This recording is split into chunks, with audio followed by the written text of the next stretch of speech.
Hi, my name is William Honolulu Jr., and I am the General Manager of BlackUSA.news. BlackUSA.news is committed to making sure that our community gets information about candidates directly from the candidates. As part of our continuing coverage of Maryland's 2022 election season, we will be replaying shows featuring candidates for office. To find out which shows will be airing when, please don't hesitate to visit www.blackusa.news. Please also make sure that you like and subscribe to make sure that you get updates from Black USA News. Thank you. Welcome back to this week's episode of People Over Politics. It's still Pride Month, so happy Pride to everyone in the community. And the thought is like in Maryland, we want to be as inclusive as possible, right? And so I have a new guest on, first time ever, Ashani Jain. Thanks for joining us, Ashani. Of course. Thanks so much for having me. Ashani, for people who don't know about you, please tell them a little bit about yourself. Absolutely. Well, again, thank you so much for having me. My name is Ashani Jain, and I use he, him pronouns, and I'm running for governor to make politics inclusive and accessible. And so what I always tell people is there's 4 reasons to support me. Number 1, even though I would be the nation's youngest governor, I have experience working in the public, private, and nonprofit sectors, the Obama White House, and 2 federal agencies. Number 2, I'm fully accessible, being the only governor candidate to spend 90% of my time meeting voters at their homes in a different county every day of the week. Number 3, I'm fully accountable, having created the first statewide campaign in the United States that is 100% run by residents. And number 4, I'm fully transparent, having shared the most detailed and fully paid for policy agenda a year and a half ago in January of 2021 at our website, janeforgovernor.com. And I'm proud to say that we have built one of the largest grassroots campaigns without hosting a single fundraiser or taking a penny from developers, businesses, PACs, or polluters. So I'm proud of the support that we have, and I'm happy to talk more. Well, I appreciate that. And I think I saw somewhere that, if elected, you'll be the youngest governor. Yeah. Like I just mentioned, if elected, I would be the nation's youngest governor. I would be Maryland's first governor of color, first Asian governor. I'm the only Asian candidate running for governor in the first place. But I bring all that up to say that there is a disconnect sometimes with what we see in our politics and what residents are actually living through. And so being able to bring not only the professional experience, but also the lived experiences of Maryland residents and making the process genuinely more inclusive and accessible is, I think, one of the strengths of our campaign. Amen to that. And so when you say the youngest, do you know, like being a history buff, do you know of the youngest ever or the youngest currently at the moment? Yeah, in modern history, Bill Clinton was the actual youngest. I think he got elected at 31 as governor. I would be 33 if elected. I'm 32 right now. So he has me beat by like a year and a half.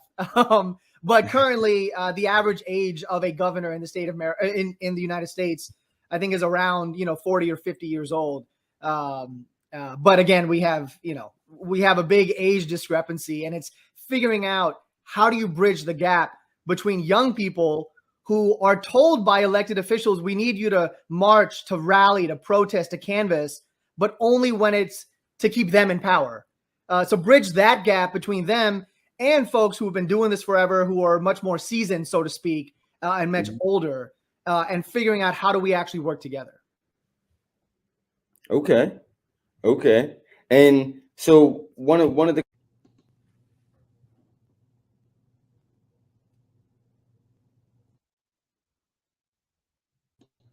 Or maybe not. Well, this is why we need universal broadband access across the state. Absolutely. Man, the digital divide. Yep. I was just mentioning this is why we need universal broadband, and I've been talking about this for a year and a half. So I understand. No worries.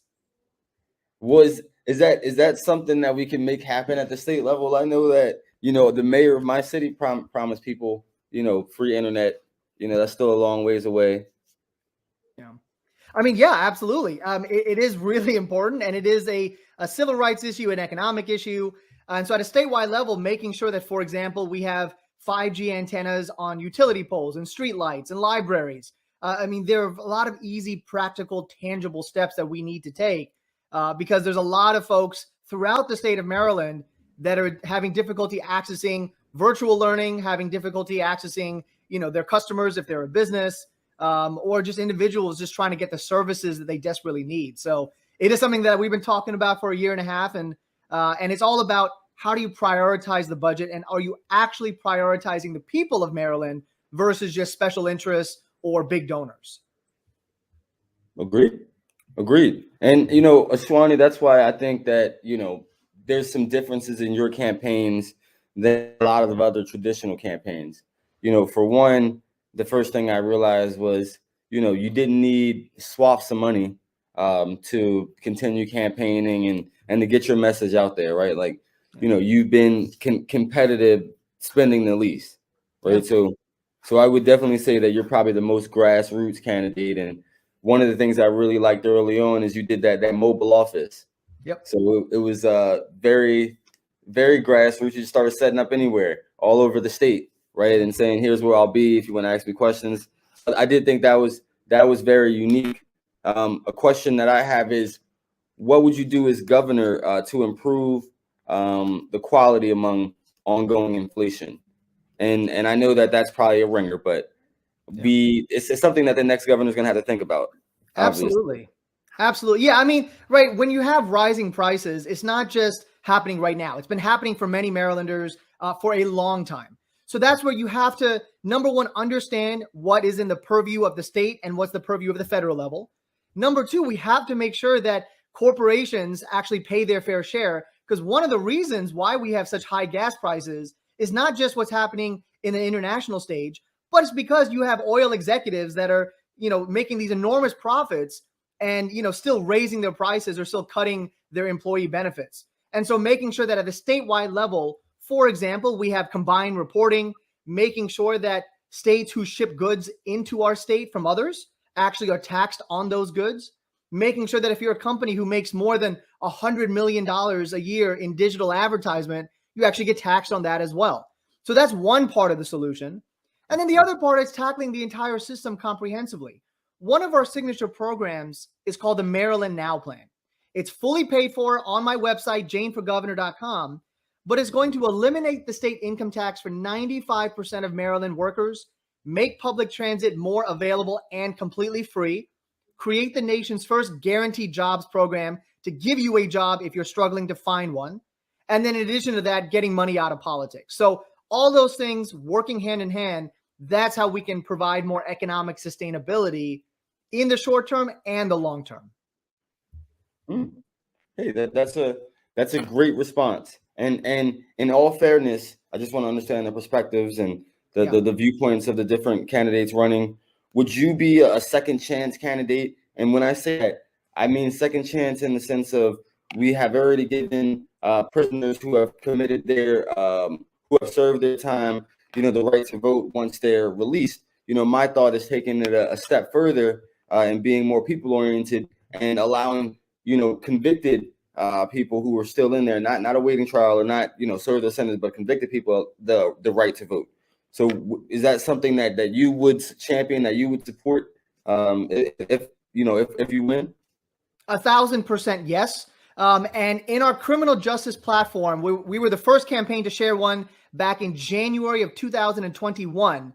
We talk about tackling the entire system comprehensively. That means everything from ending extreme sentences for children, ending the money bail system, continuing the end of for-profit prison contracts, decriminalizing scheduled drugs like cocaine, heroin, and meth, and instead of sending you to jail, send you to a local and fully funded rehab center, making sure that we remove SROs from all of our public schools and replace them with guidance counselors and mental health professionals, making sure that if you are in prison, we're preparing you for life outside of prison by removing the box for employers who discriminate against you, making sure we help you with workforce training programs, access to housing, making sure that we limit the influence of ICE for nonviolent offenders, making sure that we actually give you a guaranteed job. All those issues tie hand in hand together, and we're not doing enough at the state to do that.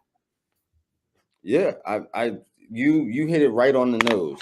And some of the candidates have said definitively yes that they would allow that to happen. And some of them said that they would stick with what we have going on already, and as long as they successfully completed their sentence, then they should be given their right. And the biggest question that I think I posed is, why was their right taken away in the first place? Yeah. And I never got a concrete answer.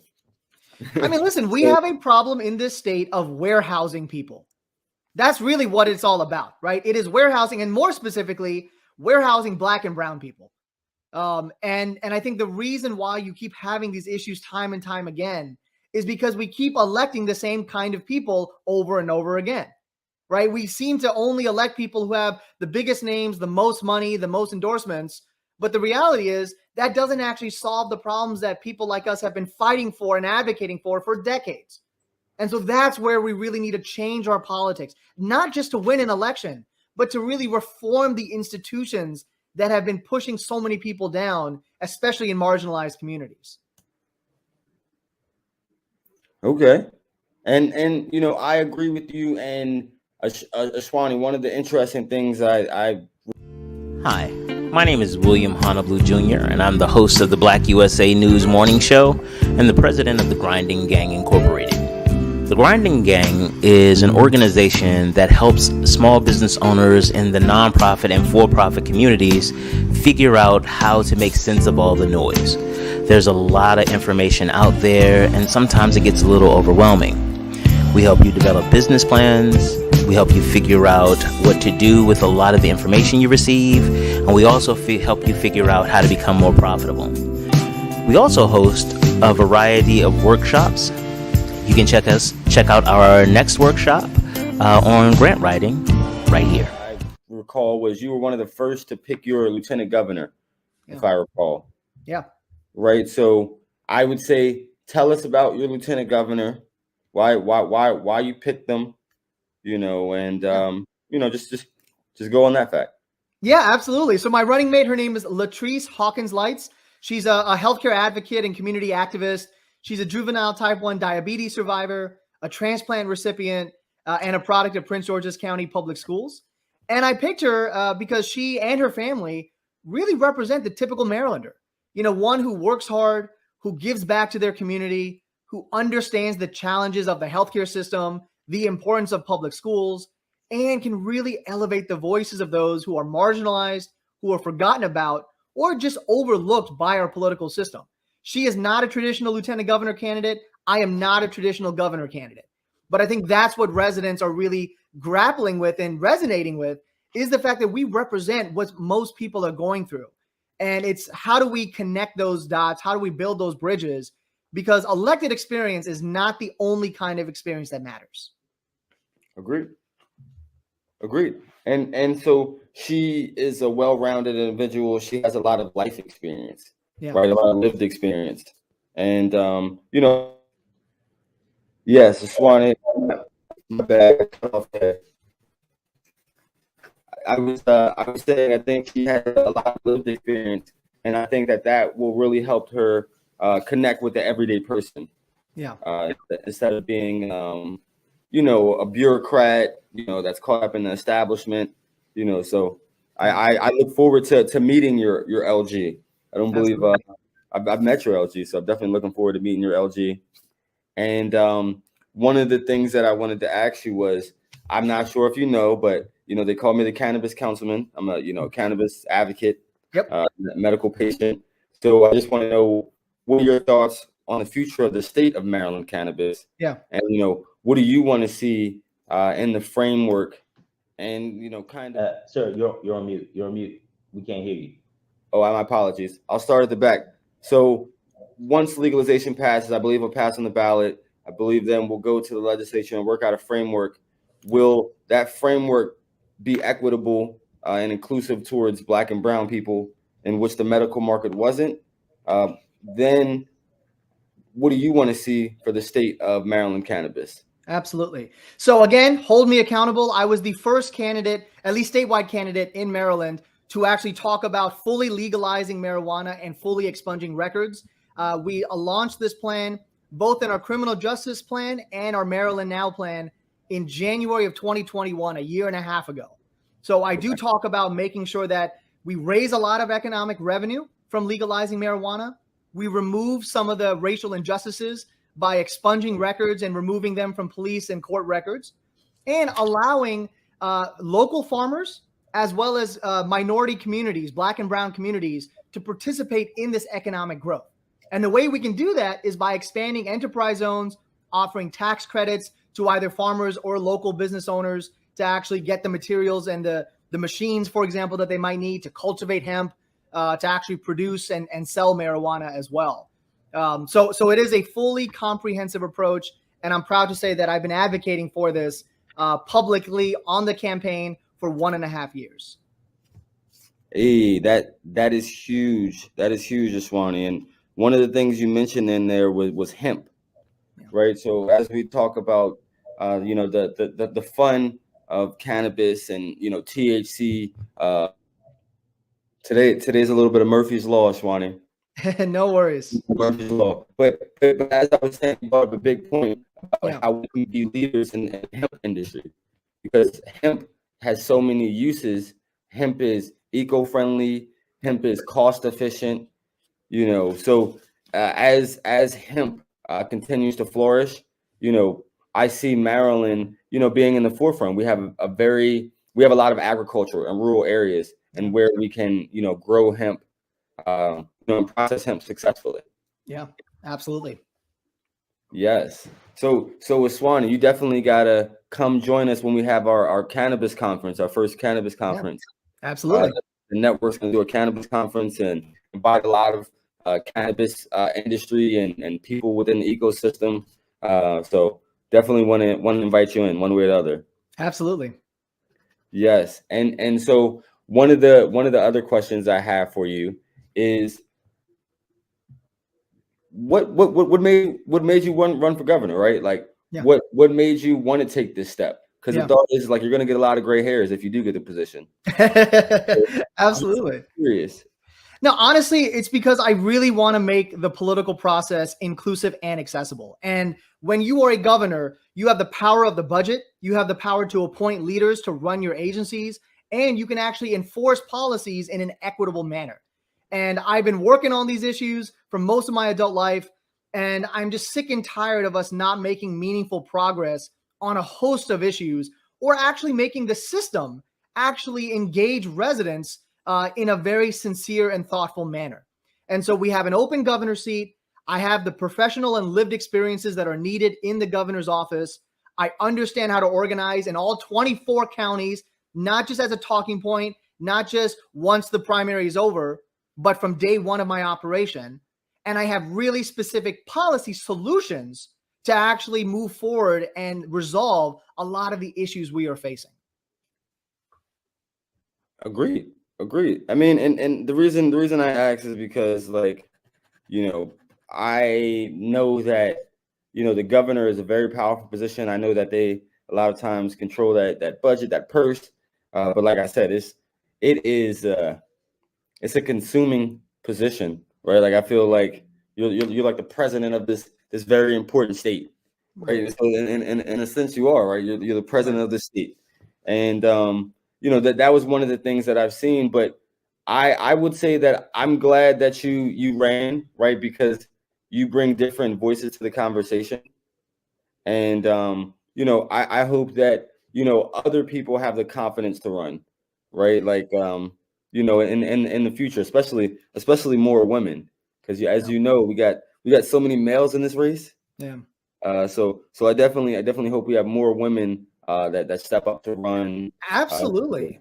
Yeah, I mean, I think we definitely need more women. The fact that, I'm the only young Democrat who's on the stage, I think that's ridiculous.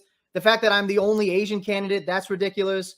The fact that I'm the only candidate that has a foreign name on the stage, I think that's ridiculous. There's so many marginalized communities that look at politics the way it's been done and are frustrated. They get apathetic about politics. They feel pushed down. I mean, I'm the only governor candidate who spends 90% of my time canvassing and visiting all 24 counties consistently. I'm the only governor candidate that doesn't just say I want money out of politics, but hasn't hosted a single fundraiser and has not taken a penny from developers, businesses, PACs, or polluters, and yet still has built a successful statewide operation with one of the largest grassroots campaigns this state has ever seen. So I'm hoping that with the platform and the way we're running, not only are we going to win the primary, not only are we going to win the general, not only are we going to be able to govern effectively, but we can really inspire more folks to understand you don't need to have a certain kind of political experience. You don't need to have elected office or raise a ton of money and kind of sell your soul or just give false promises in order to make a difference or actually lead on these issues that all of us are going to be held accountable for. Agreed. Johnny, you hit a lot of great points. I think one of the things that I'll say is you have personality that some of the other candidates don't have, or not don't have, that they lack. Some of them lack personality. So I saw scouring social media. You did a mean tweets post, and I thought that was pretty. I thought that was pretty clever because in politics and public service, one of the things is like you should make it digestible. You should make it relatable, and people want to see that you're a person, not just a lawmaker or policy wonk. They want to know that you're a person just like they are, and I think that they can appreciate the genuineness. So I have realized that you're the young guy. You're willing to experiment. You're willing to be mainstream in some regards. Of course, not policy wise. You're definitely probably the most left candidate, or one of the, well, you have Jerome in the race now, right? Jerome switched to being a Dem. So without including Jerome in that mix, I would argue you're probably closest to Bernie. Yeah, I was just about to say, I mean, we have a very comprehensive plan of policies, right? We take things from Bernie Sanders, from Elizabeth Warren, from Obama, from Biden. I mean, we are pretty comprehensive. And I think that's why we have so much support from all 24 counties, right? Because we're moving forward on a progressive agenda, but also talking about how to pay for things, also talking about the economic benefit of these social issues, and actually allowing residents to help make all these policies and help make these decisions. And showing up, right? And I think that's why I say it's not just a primary election strategy, it is a general election strategy as well, and putting in those accountability measures so that residents don't have to fear that once we're in office, then you won't be able to get a hold of me, or we're going to forget about you, because residents are the only people running our campaign.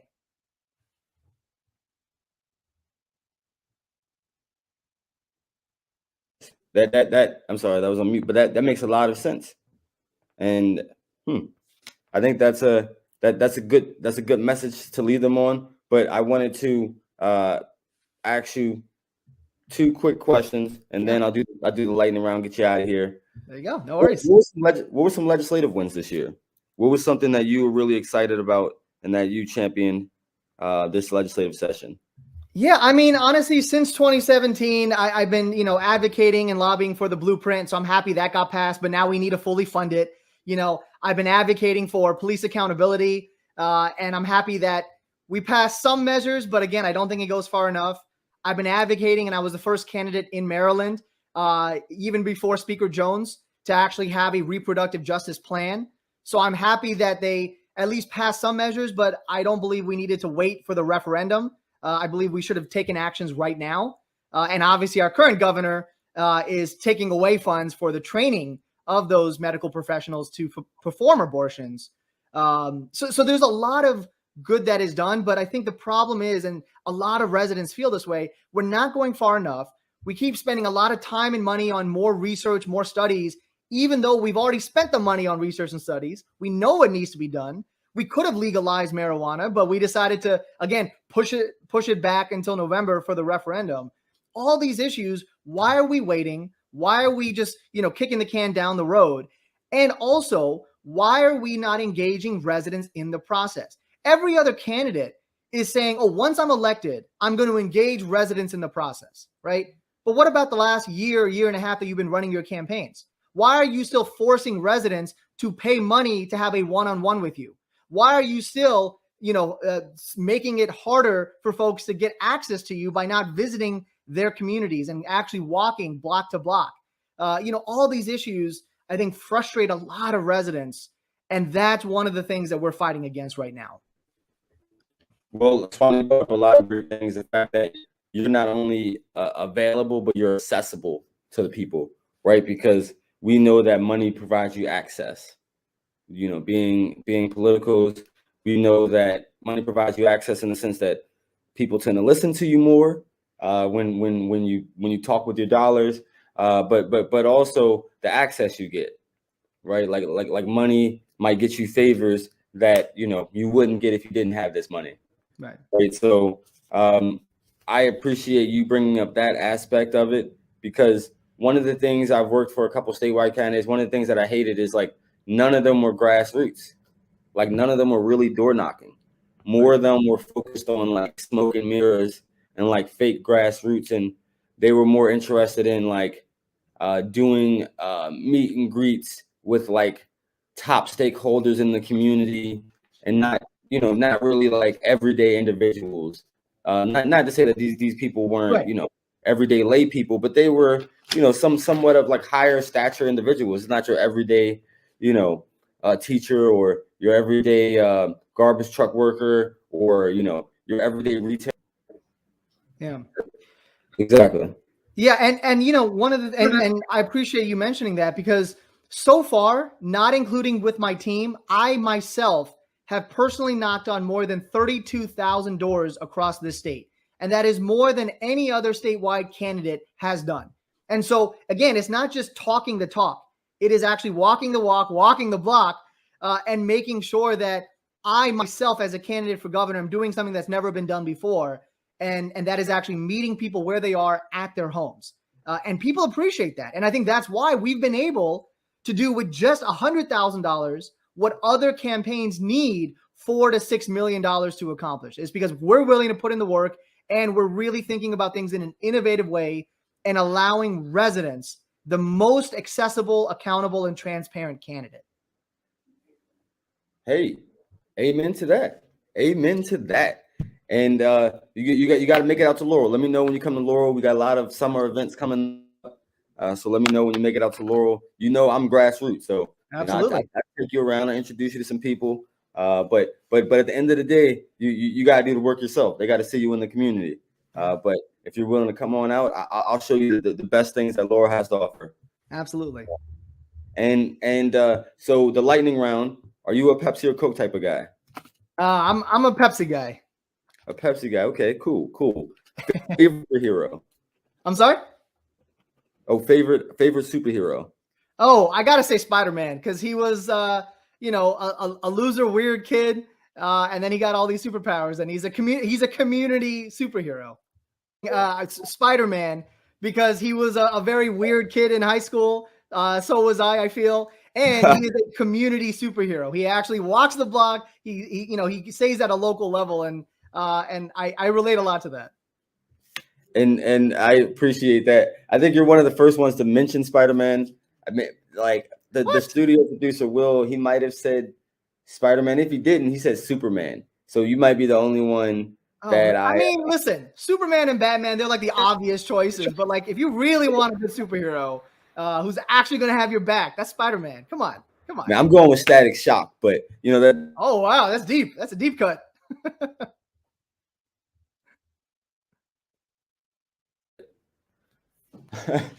But as I said, I was going with Static Shock. But the last question I wanted to ask you is, what is your favorite Maryland event as a statewide Maryland candidate? Ooh, that's a great question.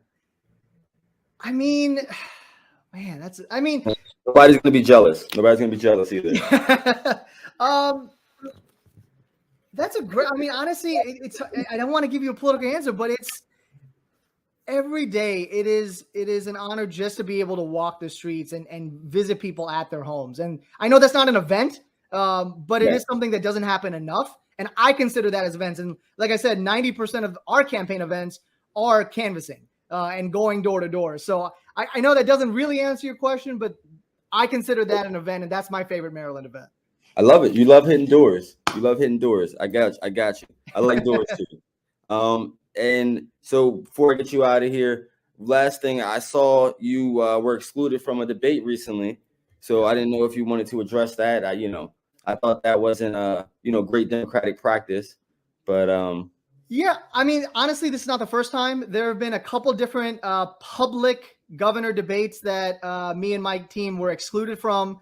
There have been, interviews that I've done with reporters that they refuse to post. This has happened a lot. And I think, again, it's not just about me. A lot of young people, a lot of marginalized communities, a lot of individuals who are trying to change the status quo face these kinds of barriers all the time from the establishment, from party members, from elected officials, from the press. And I think that is why people are frustrated with politics.